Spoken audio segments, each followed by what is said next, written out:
ಓಂ ಶ್ರೀ ಮಲೆ ಮಹದೇಶ್ವರಾಯ ನಮಃ. ಇಂದು ಪವಿತ್ರವಾದಂತಹ ಜ್ಯೇಷ್ಠ ಸೋಮವಾರ. ಈ ದಿನ ಅಷ್ಟಮಿಯ ದಿನ ಸೋಮವಾರ ಬಂದಿದೆ. ಈ ದಿನ ವಿಶೇಷವಾಗಿ ಪರಮೇಶ್ವರನ ಆರಾಧನೆಯನ್ನು ಮಾಡಬೇಕು. ಶಿವನ ಆರಾಧನೆಯಿಂದ ಎಲ್ಲ ಕಷ್ಟಗಳು ಮಾಯವಾಗುತ್ತೆ. ಜೀವನದಲ್ಲಿ ಉನ್ನತಿ ಅಭಿವೃದ್ಧಿ ಎರಡು ಉಂಟಾಗುತ್ತೆ ಅಂತ ಹೇಳ್ತಾರೆ.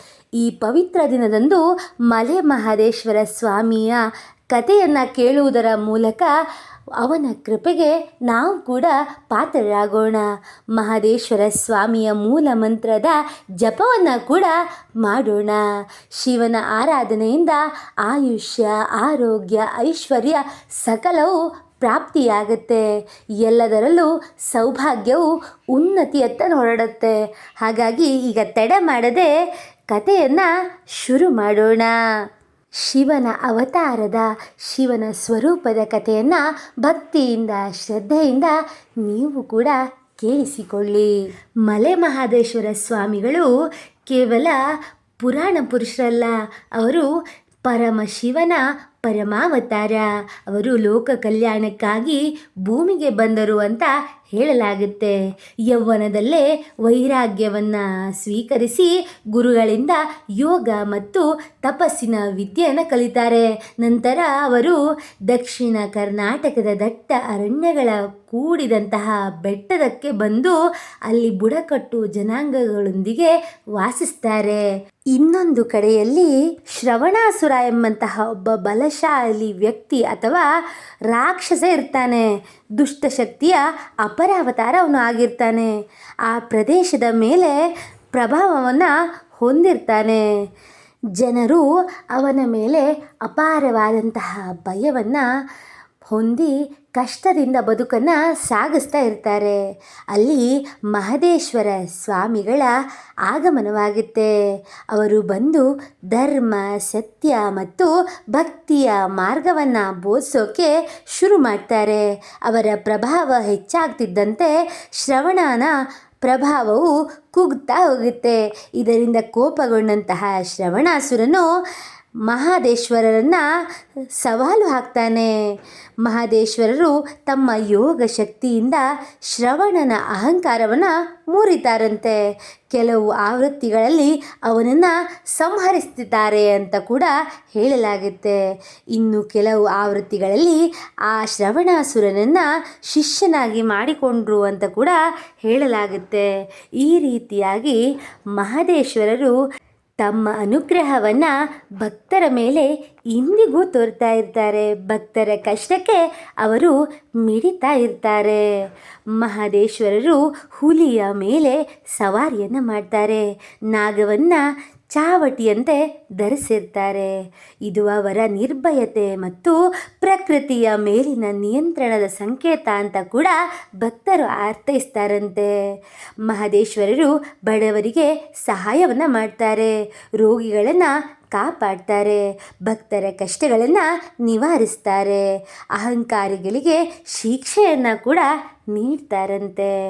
ಈ ಮಹದೇಶ್ವರ ಸ್ವಾಮಿಗಳು ತಪಸ್ಸು ಮಾಡಿದಂತಹ ಸ್ಥಳವೇ ಮಲೆ ಮಹದೇಶ್ವರ ಬೆಟ್ಟ ಅಂತ ಅನೇಕ ಭಕ್ತರು ನಂಬ್ತಾರೆ.